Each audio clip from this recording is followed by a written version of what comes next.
That's fine. It comes out nicely. It's me just making you feel good about it. Okay, good. How are you? Fine, thanks. How are you? Good, good, good. Anyway, it's been a while since we actually streamed, so I thought maybe we get back to it. If we can continue, maybe if there's enough interesting stuff, we'll continue. Yeah. Um, so the first thing I'm gonna share with you is a game actually, which I saw yesterday. I thought it was very interesting, not for anything, but just the position which arose. I was trying to put my first sort of myself into the shoes of Caruana because he needed to win to sort of get over 2800, and it's something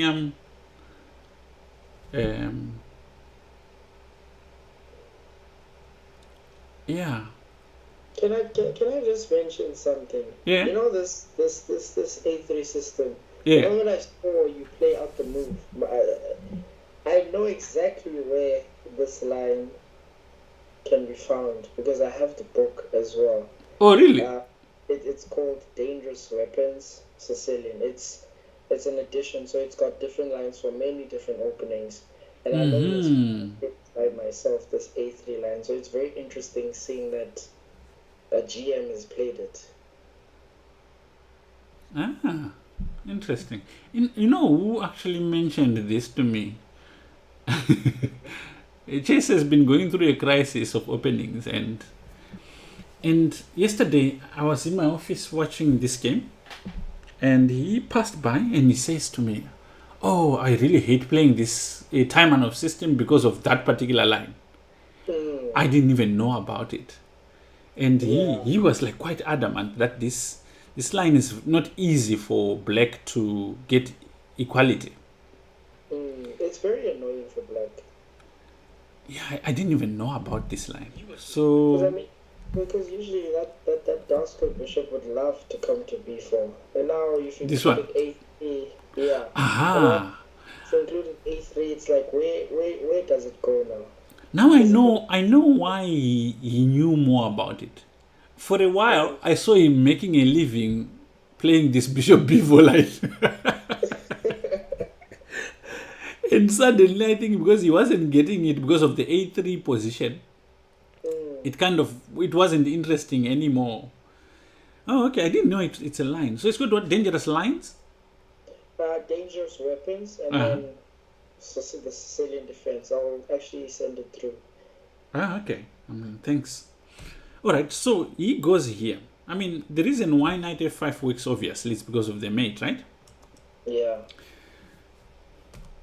So he goes knight here, and now Chase actually predicted this move rook d1, which doesn't make sense to me. I'll be more inclined to play the rook a to d1. But as I saw the game later on, I realized that the rook on a sometimes is needed for a4, or let's say That's b4 gets pushed, still has control of the open file. yeah. So here he goes rook d1, bishop e7, bishop g5, and it makes sense to play bishop g5 And because those uh, dark square holes in black's camp. yes, But it helps because the knight is that's saying the knight on the rim is dim. yes, But exactly. the He's gonna knight force him backwards, which also helps. And okay, he takes. So far things have been very normal, and he goes rook d4. There's no pawn and there's no dark squared bishop anymore, which can chase the rook away. So it looks like a good square, and makes room for the other rook to come through on d1. So I think so far this part of chess is, I would say for me, this is a fairly easy part of chess. Rook d1, and here he goes a4. A4 is actually extremely forcing because you can't maintain the pawn on b5. yeah. And you can't even push it. You can't push it, exactly. Very important. And also now it kind of shows the importance of having played rook to d4.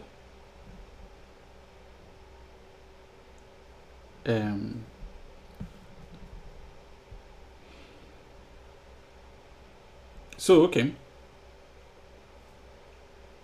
e takes, and I had been thinking, as much as you want to play rook takes, it looks a little bit out of place. The rook goes to the a file, yet we've been putting a lot of attention on the d file, and Caruana here played queen a5, so this move I had not anticipated. It's a clever move. Of course it's gonna take, and it's quite obvious after you've seen it. Yeah, I was about to say after it's played it makes sense, but before it's like, okay, you play rook takes. I mean, what's the big deal? What's the big deal again? And you can come back. And okay, going back a little bit here. Let's say you play rook takes, right? One of the ideas that I feel is annoying here is that f5 is possibly playable. Ah, I see. And now your forces are divided on both sides of the board, and actually e4 could be interesting to take. There's a lot of loose pawns and stuff on the queen side. Yeah. I think black would be happy with an idea like this. If, let's say, for instance, you don't take, he could even continue with f4, and it would still be fine. So, queen a5, considering that most weaknesses are on the queen side and you're not going to really attack on the king side, makes a lot of sense, in that all his pieces now can put pressure on the weaknesses on the queen side. So he goes d5, which was also another idea maybe which could have been played if the rook had gone to a. And now take, isolated pawn, bishop f3. So when is the idea behind white not taking that pawn on d5 the fact that black then gets counterplay on c2? Yes, exactly. Absolutely. And as you see, I mean, when Bakro took this position, I was thinking, what's he thinking? He's got an isolated pawn here, he's got an isolated pawn there. But as you see, when they're playing, it's not easy to actually exploit it anyway. Even now, it's not that simple. Yeah. If you have to find the moves. So he goes queen to f6. So it's a very clever move again.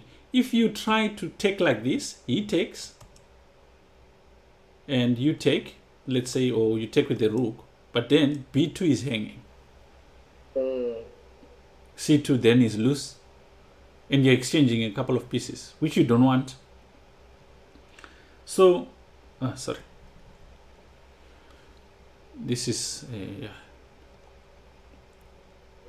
So queen f6, he finds these small like pockets to make these moves. Queen a4, recovering his pawn. Knight e7, protecting the isolated pawn. Just in time to protect the pawn. So how does one increase pressure?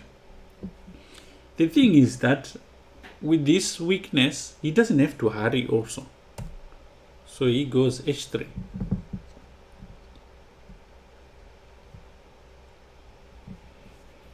h3, creating some escape squares for his king.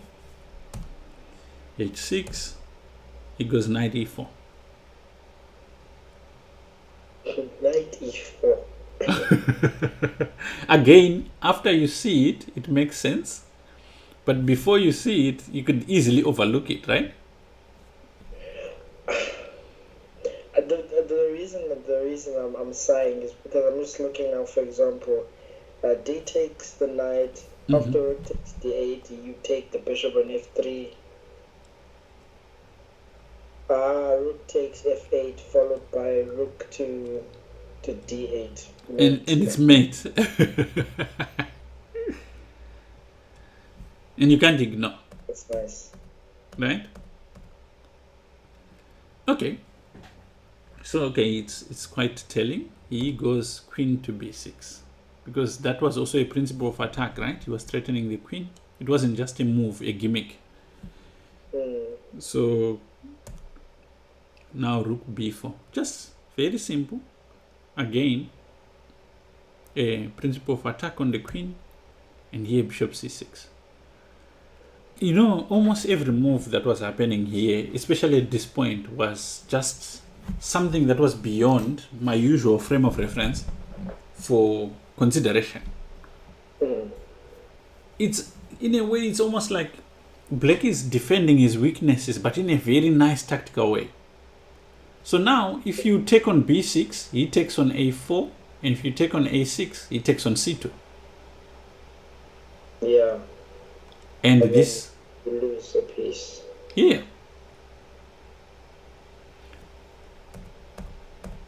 And here, again,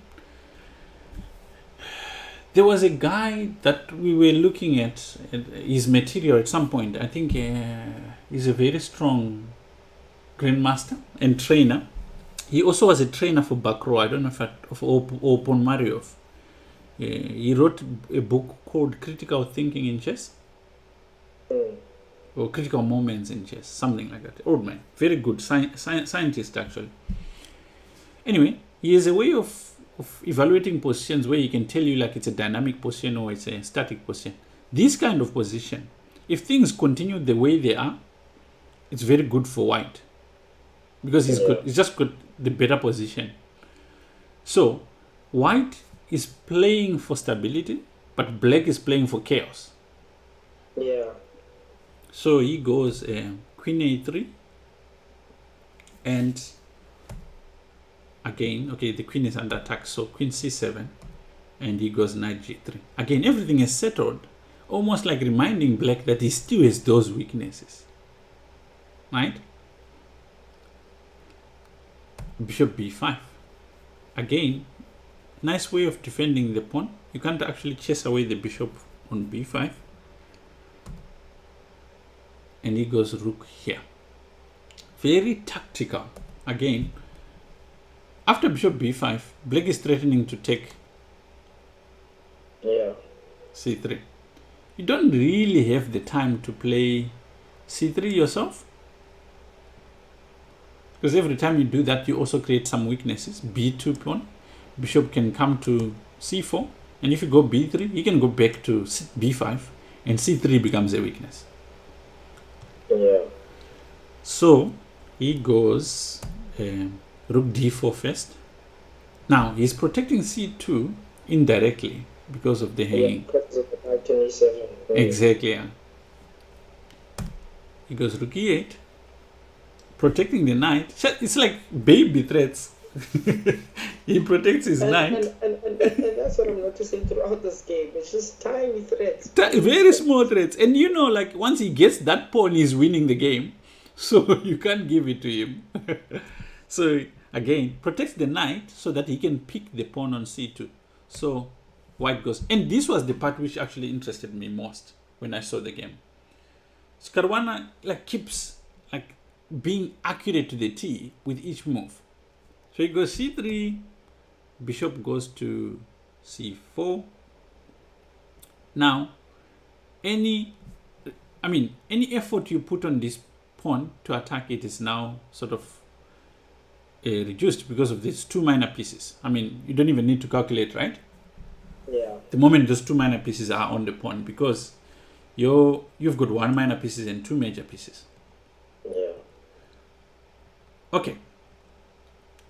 Caruana goes b3, a move you want to play, but you know it's going to make c3 weak. And after this, he just protects c3. Again, almost reiterating that idea that I mentioned from... I have to find the name of this guy, otherwise it's going to drive me mad. I was looking at his book earlier. His name is Joseph Dorfman. If you haven't read any of his books, I recommend. It's very scientific. He's not gonna not do something because he doesn't believe in it. You have something concrete to test it with. So Here again, it's as if Caruana is playing to just prove that his position is better in the long run. If you don't do something, it's eventually gonna be just better. But he covers his weakness with Queen B2. This guy presses on it. Caruana just defends it. And again, you can't take on D5. This is even interesting, I think. You can't take on D5 because of knight B4. Yeah. And he's got knight D3. You see? All these threats. Yeah.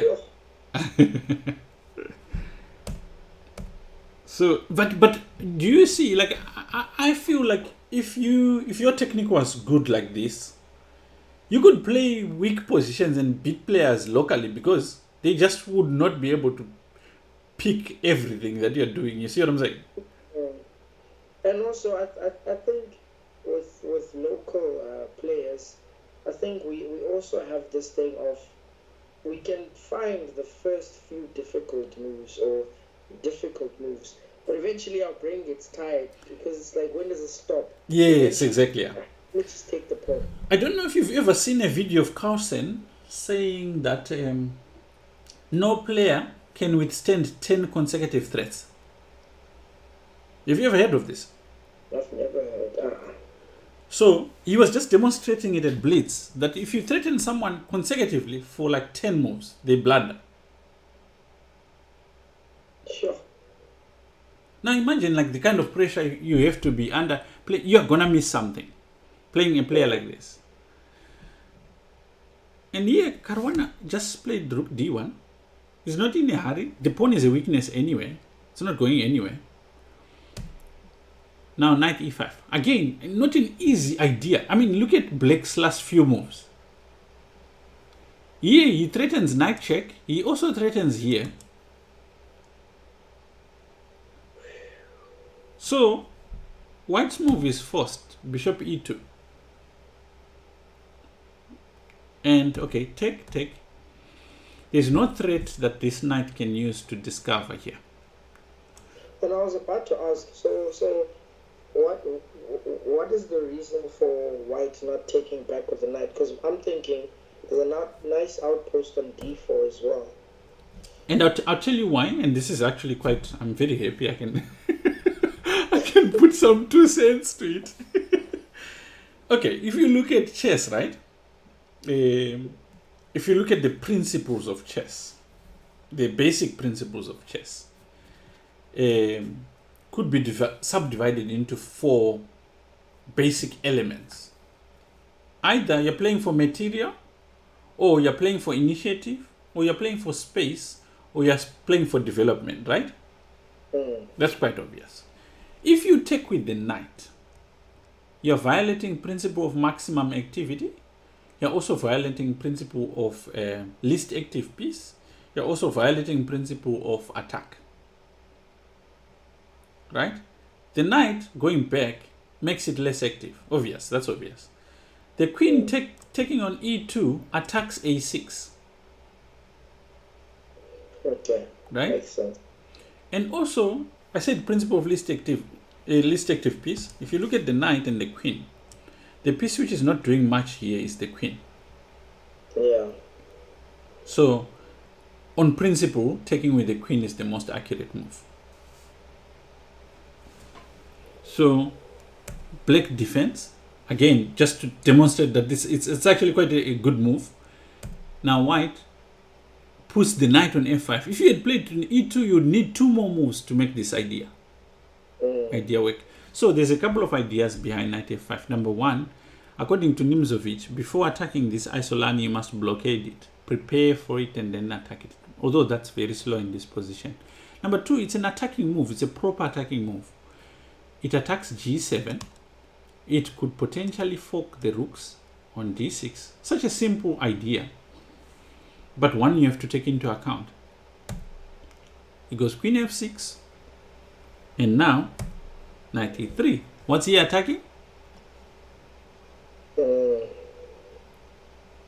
pawn again, right? Yeah. He's attacking the pawn again. Again, simple ideas. Now, Bakro, in his defense, the queen on f6 is doing a good job. Protects a6, protects the knight. He's got a veiled attack on c3, which he's always been attacking. This guy's a master. It goes knight. I was about to mention this backward guy. Throughout this whole game, he's relying on these indirect threats. Exactly, yes. Because even queen f6, you wouldn't think that, it's that good of a move. But after you think about it, you're like, no man, but the queen is x-raying that c3 pawn. So the knight just needs to move away, and you've got the rook and the queen attacking c3. Exactly. And it's a beautiful idea. I mean, now, look. You're threatening d5. And there's no easy way to directly defend it because it's already attacked twice. He just plays knight here. Very nice idea. He attacks c3. Now, your knight can move because when the knight moved, there's an attack, a pin here. Queen, it's pinned. And you can take with the rook, then he takes the c3 pawn, then you might as well draw. Also, you have knight f4, which forks that rook and the queen. Exactly. Knight f4. Now, again, I mean, it looks innocent, right? But if you are confronted with this as white, you start doubting your advantage because how do you deal with it? Yeah. Another idea here, which could be even more irritating, is he could play d4. Just getting rid of that. And when you play, let's say, rook takes d4, he takes on c3. Again, those small tactics. Exactly, and takes on d4. So it's very much prepared for violence, if need be. So he goes queen g4. I mean, just finding these moves. Because again, if rook takes c3, the knight can take on d5 instantly. And now there's no more d4 push because the queen covers it now. And there's no in-between move because this is check. Right? Yeah. So he goes knight e7. Suddenly he can defend the pawn again. He didn't have enough pieces. Knight takes, rook takes, he's got rook takes c3 now. Yep. Yeah. So rook d4, again defending c3. And with the queen on g4, you don't even have the queen takes, right? a5. And this, I think, for me, this might probably be a move which he needed to think about a little bit. There is a Koshnoi book on endings where he says, if you're the guy who's got the worst structure, don't push your pawns. The pawn is better off at a6. But I know, I mean, the position is not static. Yeah. But I can just imagine, I mean, the number of threats and counter threats that's been happening in this game. It's so easy to want to free it up. So he goes a5. Caruana just goes queen to d1.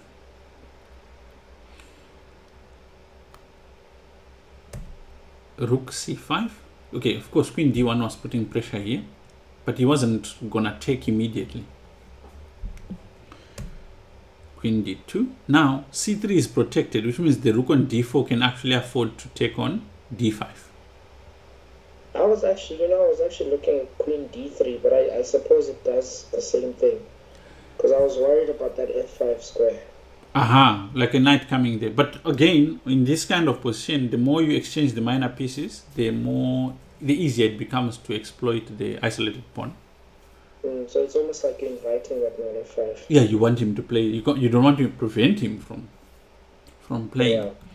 But also, I think that sometimes having your queen on d3, some tactics work taking on c3.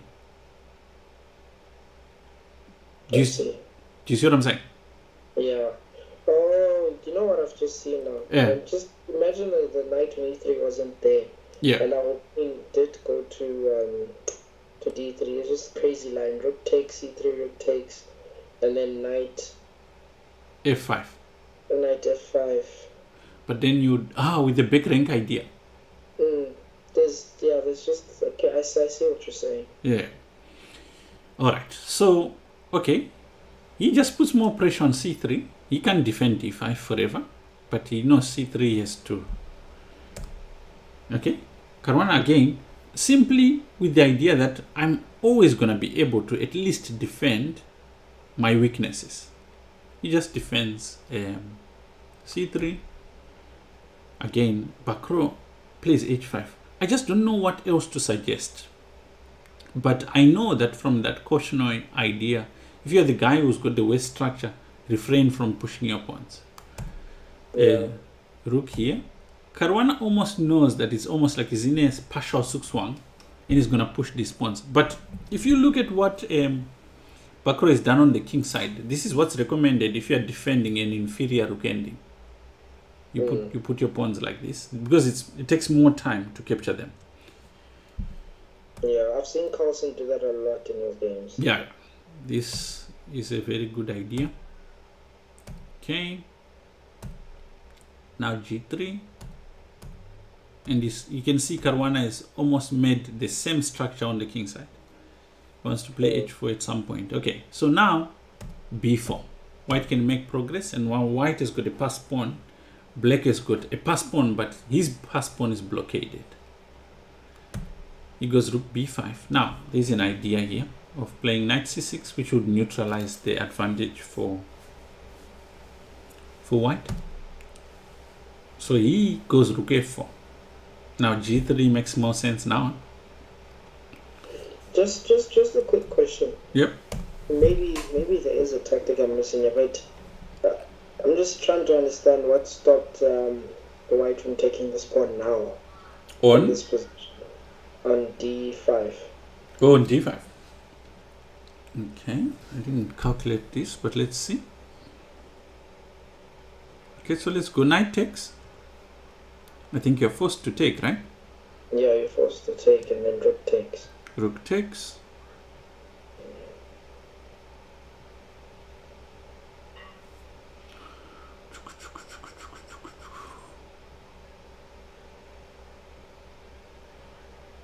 Oh, I think I know why. Rook takes, queen takes, rook here.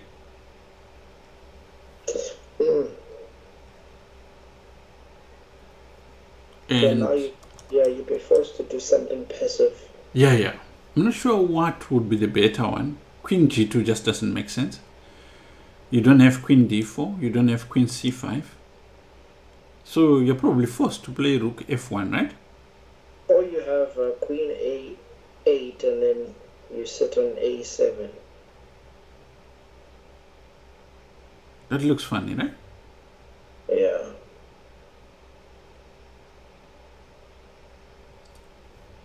Okay, let's say check. King here. This gives options for trading queens. And then, but what we are saying is we then go queen a7 here. No, but they have now queen b2. Is that enough? We'll just go queen. No. I think we have queen c3. Yes. And the pawn falls. Once the pawn falls, it's equal. Could you play rook b1? Now white would have to be defending with something like queen e7. Queen e7, like this. Yeah. I see. But then, after rook,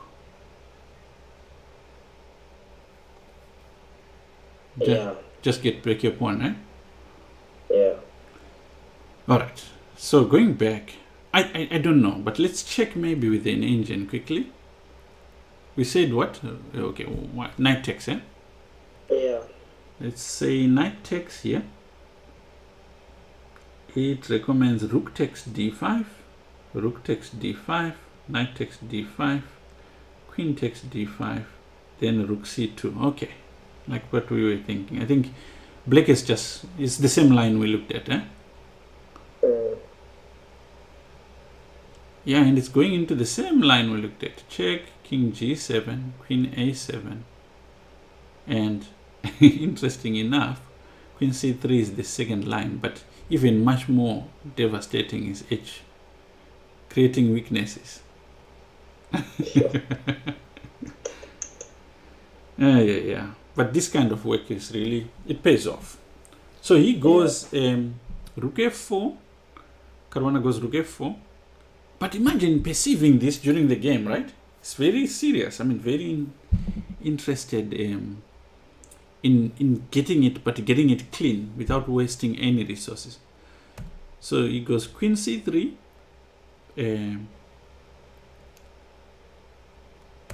takes on c3, takes on c3, and now knight h. This is such a beautiful move.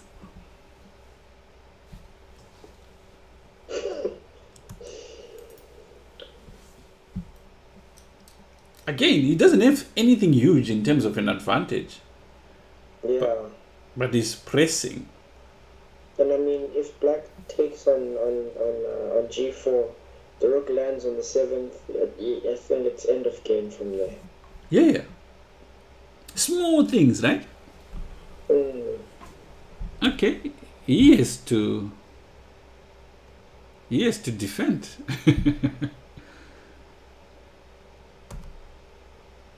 Knight here, again simple threat, threatening f7. But now, interesting. Remember the thing about when there's a weakness in endgames, if you try to fix it, you create another weakness. Yeah. Okay, here he plays f5. Guess what? g6 becomes it's another target now. Another target. And now rook a7. So you can imagine an idea where this knight gets pinned and then knight g6 suddenly is playable. The king, so like a check first, for instance, then the king has to go on g7 and then a pin, and then wherever you go, you know. Okay, Black doesn't want that, so he plays g5. Rook goes to d4. Again, the isolated pawn, back to the same topic we were on at the beginning. Knight goes to c6. Okay, his idea is, okay, let's remove the knight, go to rooks. The probability of draws is very high. But there's a problem. Remember what I was saying about Koshno's idea that if you're the guy who's defending, you must refrain from pushing pawns. Yeah. Look at every one of Black's pawns. They're all far advanced. And look at how Caruana has kept his pawn pushes to the minimum. So, take was forced, and now rook a5. Either you exchange one pair of rooks, which is what the attacker wants. You want to exchange one pair of rooks, right? Yeah. It makes it easy for you to press without your opponent being able to create counterplay. He can't avoid. If he moves away, then the d pawn falls. Then these pawns on the king side also fall. So he plays takes, but now white is an outside pass pawn. Which is a distraction that could be used. Yep. I mean, here already I was following, and Chess said to me, this position is about equal. I think it's because of the fact that there's rooks on the board. Yeah, but I was like, okay. How can it how do you keep it equal? Because the pawns are too advanced. There's so many ways I can fixate this rook on the defense of this pawn and then bring the king to attack these pawns. So in the game he played rook c5. Okay, so far it's forced to play rook a4. And now you're threatening a6, a7, pawn promote. So this cannot be right. And king comes, pawn push, and here it's lost. Rook here, and he resigned here. And I can understand why. If rook here, I think I can just play a7, rook there, and then bring this king here. Whatever you do. Wouldn't you first want to play something like rook a6? That's also very interesting. But that could be a loss of tempo. When he gets to b7, he'll be attacking my rook. Okay. But let's say I go here, he goes there, I go here, he goes there, I go here. A one king and pawn endgame. Exactly. And if this is winning, then I'm fine. If he tries to like protect this, then I'll have that check again. And it's game off. I thought this was a very like exemplary idea.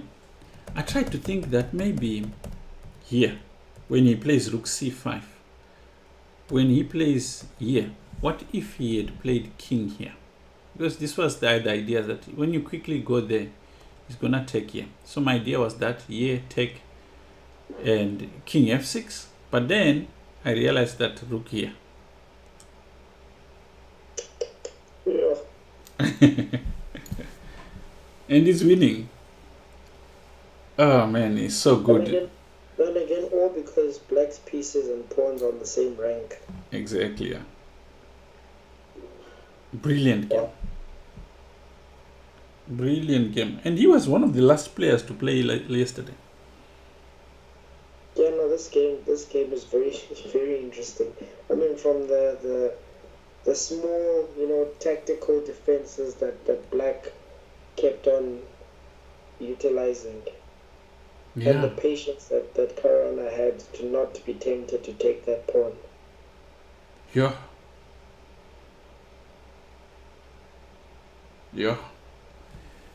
And you could the game is so interesting, you forget what opening it was. I was actually about to say that, because I totally forgot that this thing came out of a Sicilian with a3. Exactly. You completely forget, okay, what was it about? And what frame of mind was he in when he got it? Because I think you have to be very well fed, very well rested, to be able to pick up all those things that happened during that game. I wouldn't take it for granted. And sometimes you start thinking that maybe some people are not good because they don't keep their rudiments in. As in, you're not rested enough that week and you go to play a tournament anyway just because you like chess. Yeah. Yeah. Anyway, I thought maybe we would finish today by just discussing something about the names. I don't know what you think. Do you have energy? Yeah, we can go yet. Okay, I'm gonna go very basic on it because it is something I've been teaching this week, and I thought there's so much to unpack in this opening, and I think I haven't really paid enough attention to it. Okay, so the Nimzo Indian, d4, knight f6, c4, e6, knight c3, bishop b4. I think one of the things that's annoying about trying to learn it is it's kind of like one of those openings that if you're gonna learn, you have to learn it with a package of other openings. Because your opponent here could start with knight f3, which either forces you to play b6, the Queen's Indian, or bishop b4, the Bogo Indian. Something interesting that I also found. So there's a line that I play here and there with black. I'm not sure if I can show you right now. Yeah. So this one, the two knights tangle. Yeah. And then in the line where they do this, you go e6, and you transpose into a favorable line of the Nimzo. of the Nimzo. Yeah, we now white is committed to f3, knight to f3, and you can actually double here also, right? Yeah, and also if they try and I think this was a game that I played against the FIDE Master in the Cape Town International, the Masters one, in the beginning of the year. We went into this line. Oh, Charles de Villiers. Yes, against Charles. Yeah. Ah. And I took this one. This was a very very nice and complicated line involving things like b8 and. Actually, this is a line in the Nimzo where. Not in the Nimzo, but it's like a Catalan line where you play bishop before check, and if the knight comes to c3, you can take on c4. Yeah, yeah. And you can keep the pawn. Which is why in that Catalan they usually just suggest playing something like bishop d2 after that. Immediately, yes, after bishop before check. And it's actually, I'm very surprised that not a lot of people play this line against the Catalan. It's actually neutralizing. Yeah, yeah. You don't have as much problems as you face. Maybe. Isn't it because they are scared of that bishop a5 pinning the c pawn, and then because there's a line there where white utilizes the fact that the bishop has been on d2 and places it on a5, followed by rook c. Oh, so d4, knight f6, c4, e6. It's let's say knight f. Let's say g3, right? Okay. Yeah, g3, bishop d2, and then go back to e7, and then everything is. So the bishop comes through to a5 at some point. Yeah. Yeah. I've not seen that. So with the inclusion of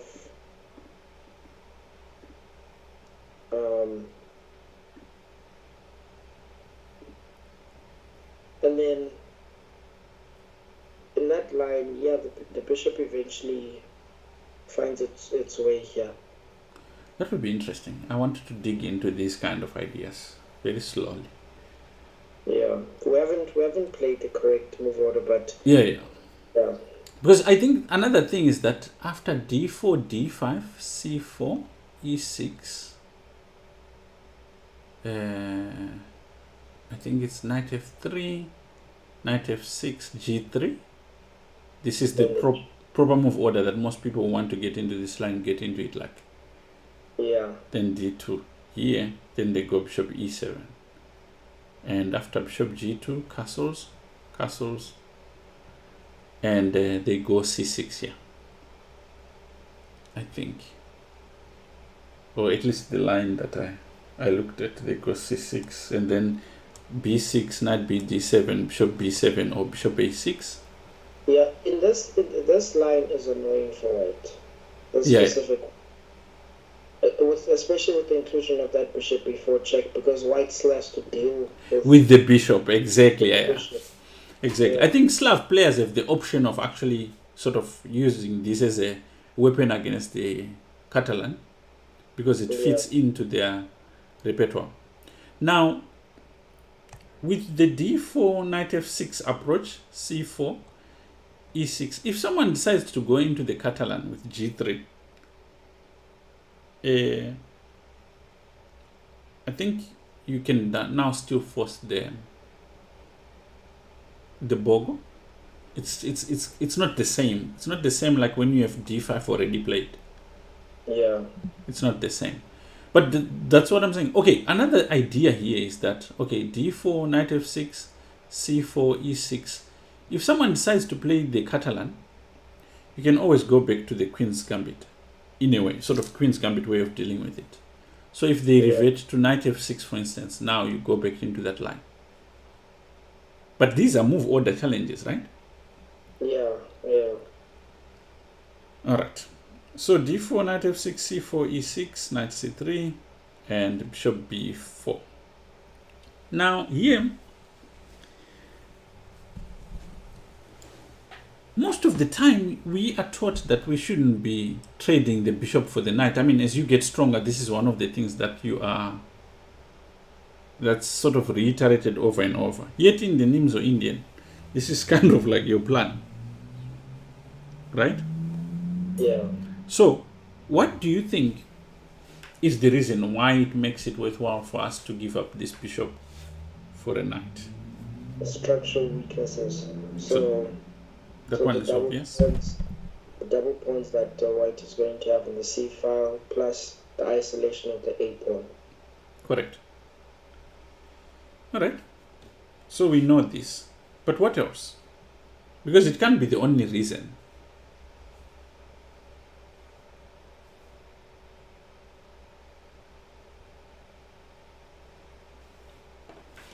Wouldn't also it that c3 pawn then would also become a target as well? But also, I think after the doubling of those pawns and the structural weaknesses, black now can play on the queen side because the advantage lies there. And but isn't that also why then in most of the lines, most of the Nimzo Indian lines, white usually has a setup aimed at the black king?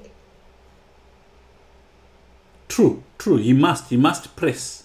He must press almost like he's in an agency, because structurally he's lost. Yeah. So for me that was interesting, because obviously almost anything you look at about the opening, they'll tell you like the first thing is that the structure obviously is going to get damaged. But then the material I saw recently mentioned something interesting, and I put it down here. He said, secondly, if white tries to avoid this, black will expect to gain time to complete his development successfully. Do you understand? Yeah. So any effort by white, let's say for instance he goes queen c2, he's avoiding the damaging of the structure, right? Yeah. But because of that, white gets the time to complete his development. Let's say for instance one of the lines goes castles, now a3, take, and now you've lost a lot of time. So let's say after b5.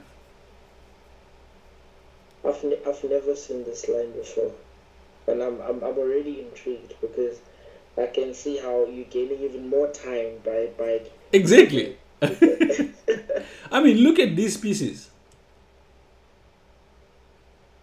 Wow. Okay, so let's say for instance after this, what's the idea here? Okay, b5, c6. You're almost afraid of taking again, right? Yeah, so you probably develop like knight f3 or something. Okay, so let's say knight f3, take. But actually, I think the main line is here, e3. Is it e3? Okay. I think it's e3. Oh, in order for white to take back with the bishop on b5, which something like that, yeah. Yeah, which helps with development. But actually, here, take on b5, and now you have a problem. Let's say, for instance, if you take bishop b7, you have to deal with another problem now. Exactly. Yeah. If you play f3, now this knight doesn't have squares, and black has got compensation. But the point being, yes, by playing queen c2, he's managed to avoid the structure getting damaged. But on the other hand, black has got enough time to complete his development, and in fact he's got enough time to press for more, right? Yeah, and you actually reminded me of a line I saw many years ago. Yeah. In the system when I was learning the queen c2 line in the Nimzo, where in this position white does this and black has this counter, and it just goes into this weird and crazy line where black also gets c5 in. Yes, it looks chaotic, but because he's so much ahead in development, when if you look at the king side, it's still sleeping. Yeah. He always has compensation. Now, that was very interesting because I never thought of it like that. Yeah. Right? And then he says, thirdly, black can aim for a closed type position where the nature of the pawn structure will impede the white bishop's effectiveness. I don't know if you've seen an idea. So I think it's called something like okay, you go bishop b4, right? And you go a3. And he just takes and goes d6. Yeah. So in that tangle that I showed you earlier on, there's an exact same line where the bishop takes on c3 and black goes for this d6 e5 idea. Exactly. And what he's doing is just putting the pawns on the same color as the bishop that he got rid of. Which makes his bishop a good bishop. And black's bishop obviously terrible. But it keeps the position closed. Yeah. Right. So I was thinking like, well, if you just jumped into this kind of opening because you saw lines, you wouldn't really get the essence of the opening. You know what I'm saying? Yeah. You'd almost have to know what you want to do and why you're doing it instead of just following the lines. Exactly, yeah. And it's fascinating because he says something, also something which I took down was that, of course, white wants to open up the position, because blah, blah, blah. The obvious stuff, because he's got the bishops.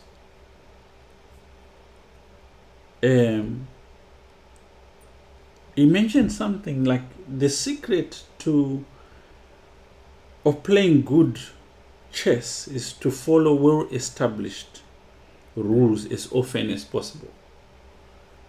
You know? And you're like, oh, no, but there's exceptions. And he's like, yeah, there's exceptions. But on a majority of occasions, a good rule of thumb is to just follow principles as much as you can. And it will turn out fine. Now, just to illustrate in that idea while I was talking about it, bishop b4, let's see if we can find after castles a3, because this is a strong line. Take b5. This system has got a database here.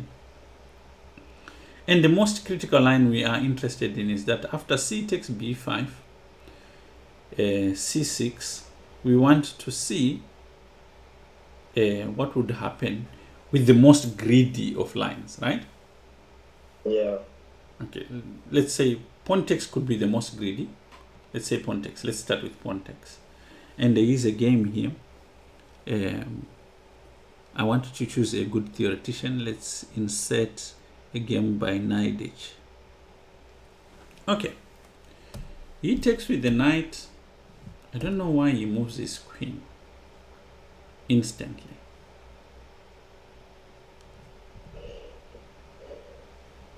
Is he possibly not afraid of knight e4 followed by d5 and then the queen also has got h4 coming? Oh, but do you? Again, Do you? it could have developed though. Oh, unless he's worried about knight e4, queen check, and you can't play b5. And you can't go to b4 c2 because of knight Yeah. d4 as well. Okay, so after knight here, let's say queen here, queen check, bishop here, knight takes, queen takes, and then you pick up d4. Yeah. You regain your pawn again. Yeah. You could play e3. Let's say, for instance, okay, let's say e3. And, okay, he goes bishop b7. And, it's very rough, eh? Yeah, rook is coming to c8. Yeah, it's just getting in there very fast. Okay, so that's just deviating. In the game, bc6, knight c6, queen d3, a4. Now you have to worry about bishop a6. Yeah, black has just got so much compensation here. Yeah, bishop a6, queen d1, queen b6, e3, take, equals a4. So he's gonna press b2.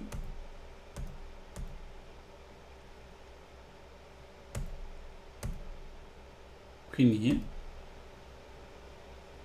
bishop b4, rook c8, queen e2, knight e4. Yeah, this is just domination now. You just double up on the c file. Exactly, yeah. And you can't be challenged. Oh, what a move. What a move. oh my word. There was another like knight g4. Yeah. Yeah, no, this is just complete domination. Look at that. Oh. Now it takes on f3. Take. And now material is equal, but the bishop on f2 is dead. Good bishop, good knight versus bad bishop. Knight comes here with the tempo, presses on the bishop here, takes on b2, the other rook comes on c2, game off. Yeah, this is complete domination. So we could say, okay, taking on c6, we can see why, right? Yeah. Let's go with the second greedy idea, e3, and there is a good game, I think already. Luke Van Welle, Luke Van Welle, Michael Adams. Okay, e3, he takes on b5, knight goes to e4 with the tempo, queen there, queen g4, asking about the g2 pawn. So he goes back, knight c6, knight f3, check, take, rook b8. Again, this rook comes into the game very quickly. Queen c3, avoids trade, knight f3, queen g6. The bishop comes to b7. Again, the rook on c8, right? Tries for an exchange, is nicely declined. Rook c8, d6. So d6 is to just protect the e5 square. Bishop goes there, away from the checks. he can't castle because e5, knight here, rook takes on d5. He ends up just recovering his pawn anyway. Look at that.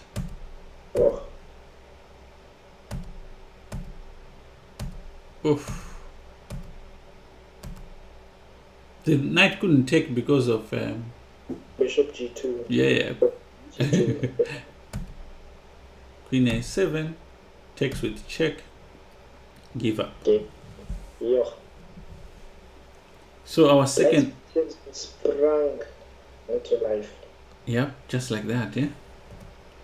So our best, okay, knight f3 I think is the best, is the main idea.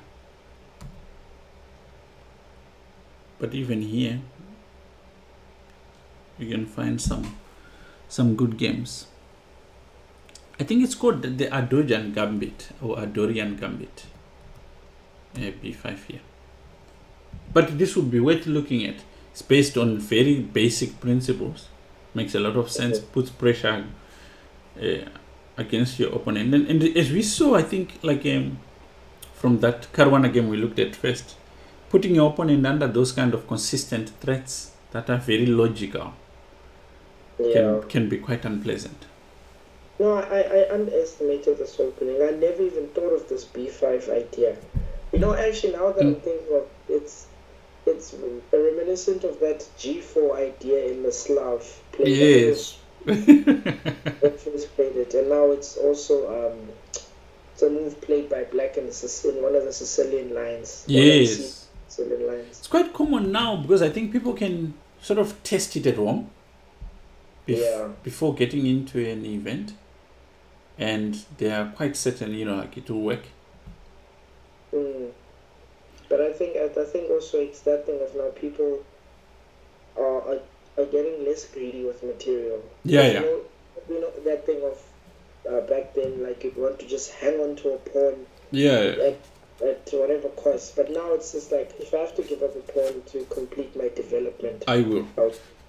It's an appreciation of initiative more. Yeah. Because you can lose because of initiative. You can lose because of initiative. All right. I think on our next session, if we get a chance, we must look at IQPs, because I think it's a field that people don't really understand fully. Because that game we looked at just demonstrated that don't just assume it's gonna be a walk in the park.